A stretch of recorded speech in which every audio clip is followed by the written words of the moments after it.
O que o caminhoneiro Charles viveu é o que eu chamo de livramento. Ele teve mesmo muita sorte. A gente acabou de ver de perto o relato dele sobre o momento da tragédia.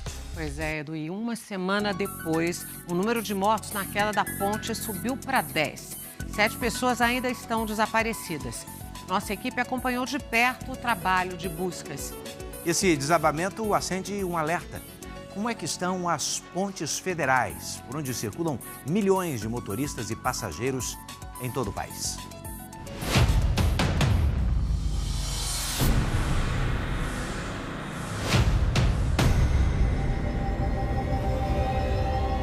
No alto do que sobrou da ponte Juscelino Kubitschek, um carro se equilibra sobre o vão. Um caminhão permanece há uma semana no mesmo lugar em que assistiu a ponte se rompendo. Retirar os veículos nesse momento é perigoso. O jeito é esperar. Nas tendas improvisadas e em volta da estrutura destruída, a espera também marca os dias dos familiares das vítimas levadas pelas águas do rio Tocantins. A última coisa que nos resta, que é dar um sepultamento digno para eles. Quando conversou com a gente, Aelson aguardava notícias do irmão Ailson. Ele seguia viagem com a mulher Elisângela Santos. O corpo dela já havia sido encontrado no rio. Mas na manhã de hoje, Ailson também foi encontrado. Com ele não tinha esse negócio de tristeza. Era um verdadeiro brincalhão nato. Na hora do desabamento, Lorena Rodrigues, de 25 anos, ia de moto de Aguiarnópolis para Estreito. A ponte ligava os dois municípios, um no Tocantins e o outro no Maranhão. Lorena ainda foi vista se debatendo, pedindo socorro, a cerca de 200 metros do local onde estamos. Aqui na praia estava uma movimentação de pessoas. Barqueiros conseguiram retirar ela da água, ainda com vida, e aqui neste ponto foram realizados os primeiros socorros. Mas ela acabou não resistindo. Ela foi lá em Caldas, passou esses dias com a gente, ficou lá em casa. São assim, as últimas lembranças, né? A tragédia marcou outras famílias, de outros lugares.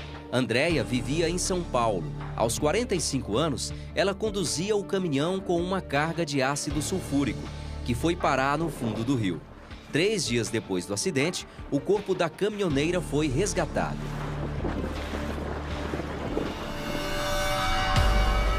Na última quinta-feira, a 10 quilômetros do local da queda, foi encontrado o corpo de Rosamarina da Silva Carvalho.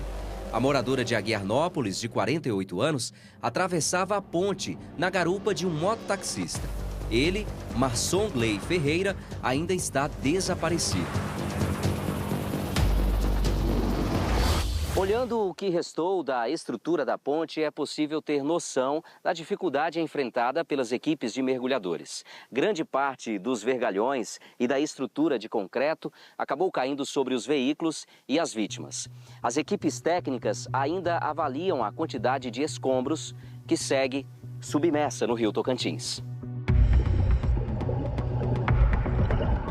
Restos da estrutura de concreto e ferro estão a mais de 40 metros de profundidade.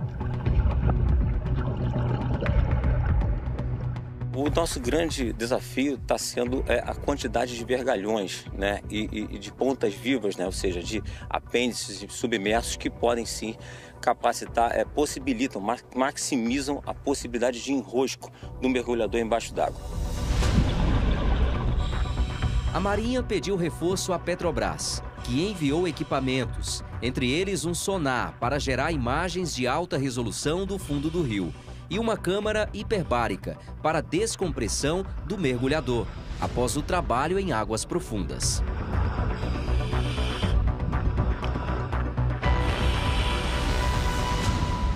Se ele passar mal e tiver que ser retirado de forma emergencial lá do fundo do leito do rio, ele vai vir à superfície e não cumpriu as etapas de descompressão. Então a gente pega ele, a Marinha trouxe médicos hiperbáricos e enfermeiros hiperbáricos e vai levar esse mergulhador para dentro da câmara hiperbárica. A operação fica mais arriscada porque a estrutura da ponte continua se movimentando, com risco de novos desabamentos. Por isso, as buscas foram interrompidas temporariamente e retomadas após a instalação de sensores. Também gera medo na população abastecida pelo Rio Tocantins as cargas de ácido sulfúrico e agrotóxico, mergulhadas na água. Mas a Agência Nacional de Águas e Saneamento Básico, que faz monitoramento diário, descartou o risco de contaminação.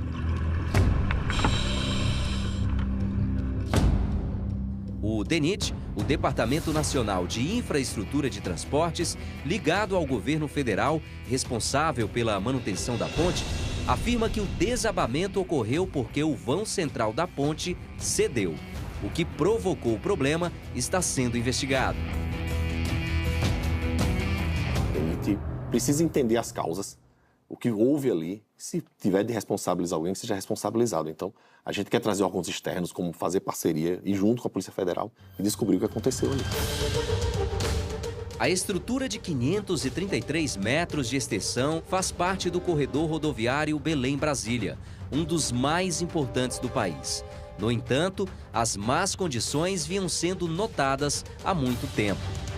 O Luzimar é motorista de ônibus e passava pela ponte a cada 2 dias, levando passageiros de Goiás a Belém.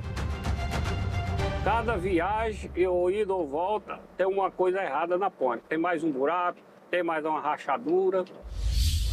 Nós estamos no município de Palmeiras do Tocantins, a cerca de 7 quilômetros de Aguernópolis, local da tragédia. Este é o posto da Polícia Rodoviária Federal, que fica mais perto da ponte JK.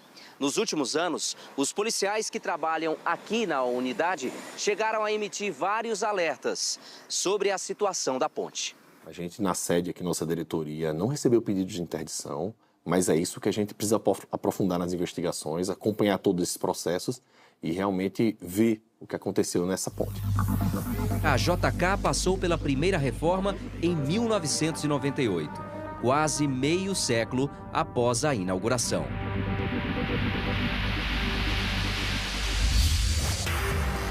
Em 2020, um laudo apontou várias deformações na estrutura e a necessidade de reforço e proteção adicional, justamente na parte em que houve a ruptura da ponte.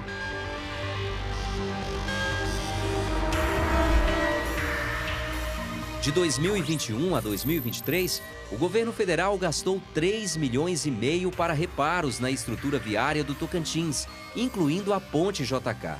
Segundo o DENIT, a empresa contratada, Matera Engenharia, que mantém 30 contratos ativos com o governo federal, atualmente está suspensa por irregularidades no contrato de manutenção da BR-226. Nós tentamos falar com a Matera Engenharia, mas não tivemos retorno. Uma licitação no valor de 13 milhões de reais para reformas na ponte, realizada neste ano, não teve vencedor.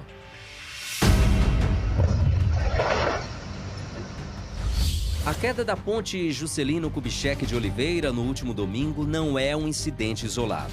Outras estruturas federais apresentam uma situação parecida. No Maranhão, a ponte que liga a cidade de Imperatriz ao Tocantins está assim. Apresenta buracos, fissuras, rachaduras e até pedaços de ferragem soltos ao longo da estrutura. Segundo os moradores, a ponte que cruza o Rio Tocantins foi inaugurada em 2009 e nunca passou por manutenção. Pontes e viadutos precisam ter inspeções rotineiras, pelo menos a cada 2 anos, além de inspeções especiais, aproximadamente a cada 5 anos. Somente por meio dessa inspeção que é documentada, nós temos as condições de determinar que tipo de intervenção uma ponte pode ter. Em 2022, 2 pontes desabaram na região metropolitana de Manaus. E até hoje, nenhuma delas foi reconstruída. Na época, o governo do estado decretou situação de emergência em 3 cidades. Mais de 100 mil pessoas foram afetadas pelas quedas. As 2 pontes caíram em um intervalo de menos de 2 semanas. Elas integram a BR-319, a rodovia federal que é a única conexão por terra do estado do Amazonas com outras partes do país, como Roraima, por exemplo. O DENIT, ele hoje monitora suas cerca de 6.200 estruturas, né, como pontes. Então, a gente tem nossa classificação por notas, né, que são conceitos que vão de 1 a 5, algumas com nota 1, que é a mais crítica, 2 até a 5, só que não necessariamente as notas que a gente atribui, elas estão relacionadas com a criticidade da estrutura. Isso serve para priorizar investimentos, né, colocar ali a ordem das reabilitações, das manutenções.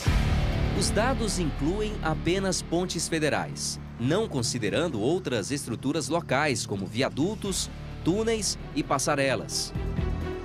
Um raio-x detalhado sobre a conservação das pontes federais, realizado pelo próprio DENIT, traz números alarmantes.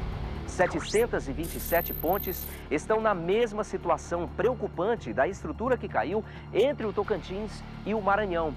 Outras 597 são classificadas em um estado de preservação ruim. 130 apresentam o pior cenário possível. A situação é crítica, ou seja, mais de 12% das pontes federais brasileiras estão enquadradas neste cenário. De acordo com o DENIT, existem quase 6.200 pontes em rodovias federais no país. Entre elas, 5.200 foram vistoriadas nos últimos 2 anos. A gente tem uma periodicidade de, pelo menos a cada 2 anos, tem uma inspeção, é o que diz os nossos normativos. A gente atribui hoje que no Brasil, nós temos algo em torno de 13 pontes que estão interditadas e que estão em obras de reabilitação. O problema é a quantidade. A gente estima que a gente tem entre 120 e 200 mil pontes no Brasil. Se a gente não sabe a quantidade, como é que a gente vai saber como elas estão? Números da Confederação Nacional do Transporte mostram que, desde 2019, 19 pontes caíram em rodovias federais, contando com a ponte do Rio Tocantins. Apenas em 2024, já foram 9 desabamentos. É preciso lembrar que o país é uma dimensão continental. Nós temos milhares e milhares de pontes sob gestão federal, pontes sob gestão estadual, pontes sob gestão municipal e viadutos também, além de concessões rodoviárias, que são empresas privadas que, por meio de leilão, fazem a gestão desses ativos.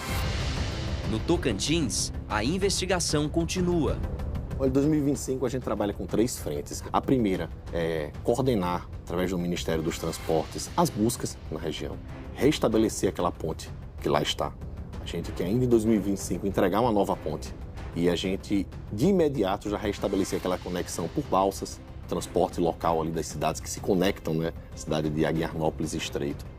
E, numa terceira frente, investigar a fundo e descobrir o que realmente aconteceu com aquela ponte. Mas e as outras pontes pelo Brasil? Como ficam?